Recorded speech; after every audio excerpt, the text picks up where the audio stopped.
O Romeu e Julieta da Espanha é uma das obras mais vanguardistas do país. E assim como o clássico de Shakespeare, parece ser uma história de amor, mas na verdade é uma tragédia. E neste caso, no lugar do clérigo, o alcoviteiro ou a alcoviteira é uma bruxa. E isso faz toda a diferença. O que temos para hoje, Sanchos e Dulcinéias? Eu sou a Larissa Bertolino, você está no canal Uma Garota Quixotesca, onde nós tratamos de literatura, sempre partindo de ideias, pressupostos, personagens, temáticas que partam do nosso queridíssimo Dom Quixote de La Mancha. Mais especificamente, você se encontra no quadro Relendo, onde nós reapresentamos obras que já passaram por aqui, mas por falta de qualidade audiovisual ou de comentário mesmo, elas reaparecem e ganham uma segunda chance aqui no canal. E nesse ano nós nos propomos a fazer uma linha do tempo, uma viagem na história da língua espanhola, da literatura. Nós já chegamos na primeira quarta-feira desse mês ao Barroco, mas hoje eu te convido a darmos alguns passinhos para trás para entender até melhor o Barroco mesmo, para o ano-chave do humanismo, que foi 1492. Como eu já mencionei para você, aconteceram várias situações que foram importantes para o desenvolvimento da Espanha naquela época. A publicação da Gramática do Nebrija, a primeira gramática de uma língua moderna, a chegada dos espanhóis às Américas e como o mundo não seria mais o mesmo após essas invasões, a expulsão dos judeus da Espanha ou a permanência deles impostos ali pelas bulas, né, se eles se transformassem em cristãos novos e negassem a sua fé, a sua origem. Todos esses acontecimentos são essenciais para a obra de hoje, pelo menos para a sua construção. Porque esse livro não se trata de um livro qualquer na transição do humanismo para o barroco, porque lá em 1632, esse livro vai integrar o Índex, ou seja, a lista de livros proibidos pela Igreja Católica. Depois ele sofrerá um expurgo, uma espécie de censura, onde algumas coisas são cortadas dele. Eu fico pensando como é que ficou essa história se eles censuraram um livro com essa temática. E a sua leitura seguiu proibida até 1782 no território espanhol. Nós estamos falando da tragicomédia de Calixto e Melibea ou de La Celestina. A escolha do título para esse livro tem tudo a ver com a interpretação que você tem dele, especialmente das partes censuradas. E aquela coisa, o que é proibido chama a atenção. Claro que esse livro pode ter, sim, chamado muita atenção pela sua temática, pelo que é apresentado ali. No entanto, o seu aspecto vanguardista, a sua forma de escrever, de representar algo diferente, que até então não tinha sido utilizada, chamou muito mais a atenção de outros autores que formariam o siglo de ouro espanhol, que formariam a nata da literatura espanhola. É tanto que depois dele surgiu algo que ficou conhecido como gênero celestinesco, e que envolve uma espécie de história de bruxa em específico, que a gente vai ver que ela é bem uma bruxa. Então não chega a ser um livro de fantasia, mas também não é uma novela qualquer. Mas exatamente por ser uma novela gramática ou dialogada. Como assim? Independentemente de ser vista como comédia ou tragédia, ela tem a estrutura do teatro. Diálogos, indicações de atos. Há uma versão de 16 atos, cuja autoria é remetida ao Fernando de Rojas. Acreditam que tenha sido ele, porque no prólogo do texto há uma espécie de acróstico formando a palavra bacharel, que era então a função, a formação desse autor. Existe uma outra versão de 21 atos, pode ser tanto atribuída ao Rodrigo Cota como ao Juan de Mene. Aquilo que estaria em maior consenso é que o Fernando de Rojas teria encontrado o primeiro ato, ou a síntese, o escopo da obra. A partir desse pequeno texto ele teria desenvolvido todo o resto. E o mais consensual é que sim, ele tenha escrito e deixou o nome dele em anônimo, apesar de dar algumas dicas, exatamente porque ele sabia que o Tribunal do Santo Ofício cairia em cima desse texto. O que importa aqui é que há diálogos e há trechos de textos muito mais extensos e complexos para ser representado. Temos um prólogo, temos todo o plano de desenvolvimento desse enredo com a personagem Celestina e o final, um desfecho. Ainda que tenha esses aspectos teatrais, é um tipo de texto que deve ser lido e que se apela muito a se debruçar sobre isso, chamando a uma leitura silenciosa, só que carregados de drama. Só isso já seria um grande feito, mas toda a gama de personagens que encontramos aqui carregam, apresentam um teor, um viés humanista muito forte, com aspectos pessimistas, existencialistas, em conflito, que já apontam, que já desenvolvem uma espécie de barroco também nesse texto. Por exemplo, o Quixote é um personagem em crise nessa formação do romance, que exatamente esse conflito faz com que a obra ande. E a Celestina tem um quê desse aspecto do romance estrutura, né? Do romance gênero. E no final das contas nós encontramos na Celestina, são homens sendo representados como seres humanos reais, com falhas, com desvios, com tensões, conflitos e incoerências. Isso tudo em Toledo, a cidade universitária do século XVI.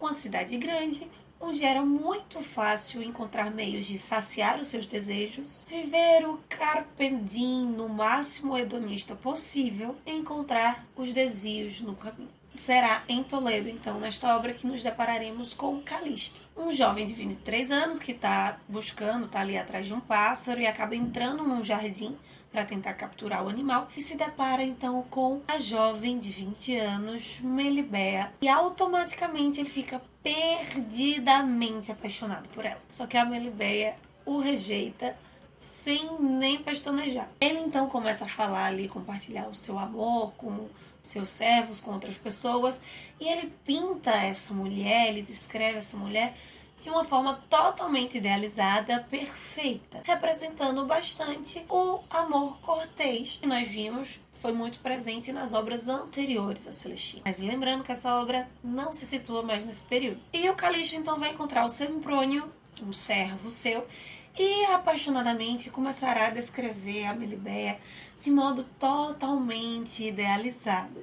Até então, nada demais. Algo comum, recorrente nas obras anteriores, como nós vimos, o amor cortês o tempo todo presente. Mas essa obra já está em transição e esse tipo de amor ou de representação do amor não durará muito tempo, tanto nos próximos anos literários quanto no próprio texto. Mas não se enganem. Todos os personagens dessa obra não estão nem aí para princípios, valores e retidão. Calisto vai se tornando cada vez mais obcecado pela Melibea e acaba pedindo ajuda do Semprônio para ter acesso a essa mulher. O servo então acaba lhe apresentando a Celestina. O nome, que por mais remeta celestial, céu, é uma velhinha que vende remédios, infusões, cosméticos, mas apenas de fachada. Ela, no final das contas, é uma espécie de bruxa e de cafetina. Semprônio não leva Calisto até a Celestina para ajudar o seu senhor. Ele e a cafetina querem, no final das contas, extorquir o jovem, que está cada vez mais carnalmente apaixonado pela Melibea. À medida que essa obsessão vai se tornando mais forte, nós vamos descobrindo as falhas e os desvios de caráter, então, desses personagens. A Celestina é bruxa, a cafetina, alcoviteira, mentirosa. O Semprônio é um servo que não tem mais o sistema da vassalagem, tanto político quanto de fidelidade e integridade total. E o Calisto cada vez mais não tem nem um pingo mais de amor cortês. Quando ele finalmente encontra a Celestina, ela vai conjurar Plutão. Sabe quem é? A versão romana de Hades, o deus grego. Quem é que conjura o deus do submundo para fazer uma mulher se apaixonar por um homem? Além de ir por esse viés, ela deixa muito claro ali na cerimônia, na sua performance, de que ela é parceira de Plutão. Ela faz uma espécie de cobrança da parte dele, quase como uma sócia. Nós vamos pensar historicamente, a Celestina era uma prostituta que com o passar do tempo perde os seus dotes e acaba se tornando uma cafetina, e principalmente a alcoviteira, né, auxiliando com que os amantes se encontrem. Ela, no final das contas, é uma personagem extremamente avarenta, a maior manipuladora que tem dentro do texto. Só que o mais interessante é que ela tem uma retórica extremamente elaborada para alguém de uma classe social como a dela, o que intensifica o mistério atrás dessa personagem e aquilo que erroneamente muitas vezes a gente se foca muito, que é a intenção do autor ou aquilo que o autor, sendo ele Rojas ou não, quis representar da sociedade. A Celestina é um tipo de personagem que cada um daqueles outros que vão entrando em contato com ela vão se desvirtuando. O Parmeno é outro servo do Calisto que o aconselha diferente, pede para que ele não vá ver a alcoviteira, que ele não tente resolver a sua questão com essa mulher. No final das contas, ela, Celestina, acaba convencendo o Parmeno de entrar no esquema dela e do Semprônio para extorquir o Calisto. Todos os personagens vão acabar cedendo, vão abrir mão dos seus princípios, da sua conduta, ao entrar em contato com a Celestina. E por esses aspectos extremamente performáticos, fica uma dúvida durante a leitura se a Celestina realmente tem poderes mágicos, se ela é de fato uma bruxa, ou se, obviamente tratando-se de uma obra humanista, pouco mais ao lado do realismo, ela só não é uma grande filha da mãe com muita manipulação. Lembra que eu disse no início que a Melibeia rechaça totalmente o Calisto e não quer incentivar a paixão dele? A Celestina leva uma poção até a Melibeia e enquanto a moça bebe, ela vai conversando de um modo extremamente articulado e acaba convencendo a moça a se relacionar com o rapaz. E fica claro que a Melibeia não se relaciona com o Calisto por estar apaixonada por ele. Ela o faz por pura satisfação sexual. Eu espero que para você já tenha ficado claro que a literatura não existe para trazer respostas. Ela está ali sempre para fazer provocações, apresentar perguntas e criar muitas aberturas, muitas brechas nessas reflexões e não necessariamente deixar tudo sobre temática, inclusive sobre o enredo respondido. Mas, se você já leu a Celestina, coloca aqui embaixo pra mim. O que você acha? Ela tem poderes? Ela é só manipuladora? Há um aspecto místico realmente dentro desse texto? Porque já vi uma velha semelhante à Celestina na literatura espanhola. Ela apareceu na história do Arcipreste de Talavera. Era assim uma velha, assustadora, manipuladora, mas nem chegava aos pés da alcoviteira do Rojas. Lembra dos 3 aspectos marcantes de 1492 que eu falei no início desse vídeo? Toda a crítica que nós temos até hoje sobre a Celestina nos leva a acreditar que esse livro, na verdade, está nos falando sobre a comunidade judaica na Espanha daquele período. E torna-se ainda mais evidente, intensificado, no aspecto performático dessa obra e das aparências da Celestina. A Celestina é apresentada como uma bruxa por conhecer os poderes das ervas, o que hoje, fora desse contexto, nós poderíamos ler como simplesmente alguém que sabia de medicina, ainda que uma medicina popular, intuitiva, né? Os chás que nós temos até hoje. Mas é sempre destacada essa ideia dela como conhecedora das ervas, esse trabalho como um trabalho de fachada. Além da Celestina, todos os outros personagens são burgueses ou servos de burgueses. Nós não temos a aristocracia aparecendo nessa obra. E grande parte dessa burguesia trabalha estritamente com o comércio. Fica evidente, então, em todo o texto que muito provavelmente o autor é um cristão novo. E o fato de ter que se inserir compulsoriamente nessa sociedade, nessa religião, que se apresenta superior à sua, especialmente, mas também a outras culturas, outras fés, ela na verdade é degradada e cheia de hipocrisia.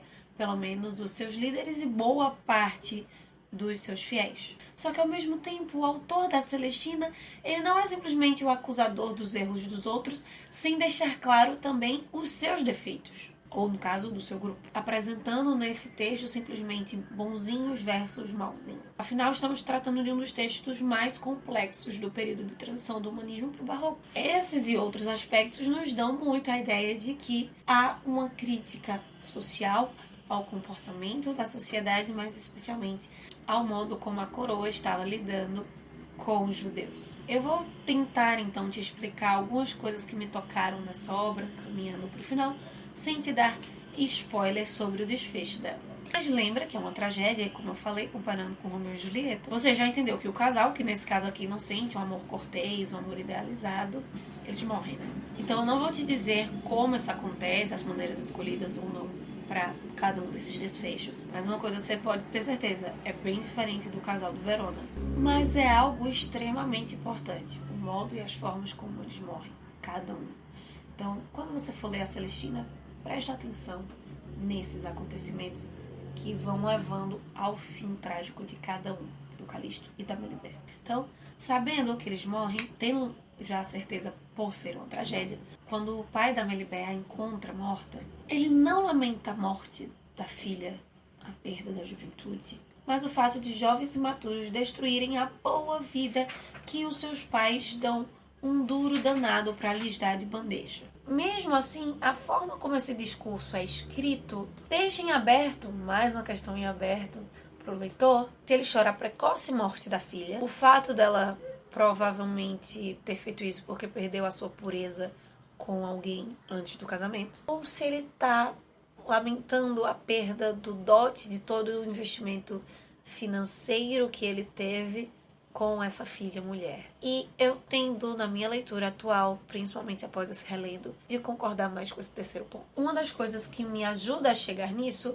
é que o nome do pai da Melibea é Pleberio, que vem de plebeu. E nós começamos a leitura do texto entendendo que a Melibea é de uma família nobre. Só que o nome do pai dela deixa claro que essa nobreza não é uma nobreza aristocrática, mas sim de poder econômico. Muito provavelmente, eles são judeus que ascenderam socialmente por serem burgueses. O que acaba trazendo então uma outra pergunta sobre essa história. Se o plebério é a representação dos judeus, se a Celestina também pode ser, o autor está mais ou menos favorável à presença desse grupo no reino da Espanha. Toda a obra traz aspectos pessimistas do barroco, gritando carpe diem do início ao fim. Aproveite o dia, aproveite a vida, aproveite a juventude, porque a qualquer momento você pode morrer. Numa leitura anacrônica, nós poderíamos pensar que o que ocorre, né, as ganâncias desses personagens, porque cada um deles tem,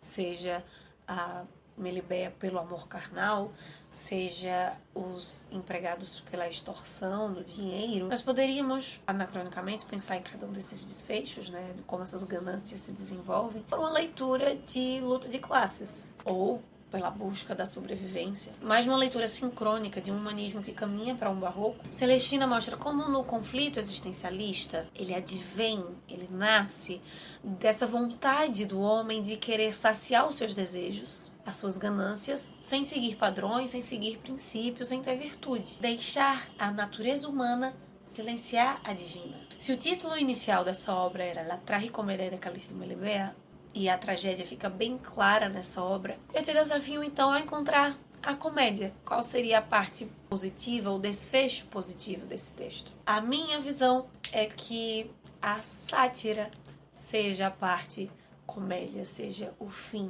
A parte positiva da obra não é o desfecho dos personagens em si, mas do próprio texto, da existência dele. Te convido a ler a Celestina, tentar montar esse teatro na sua cabeça e descobrir através de você mesmo, sem muitas explicações teóricas, no ato, na experiência de ler, porque essa obra é universal e atemporal.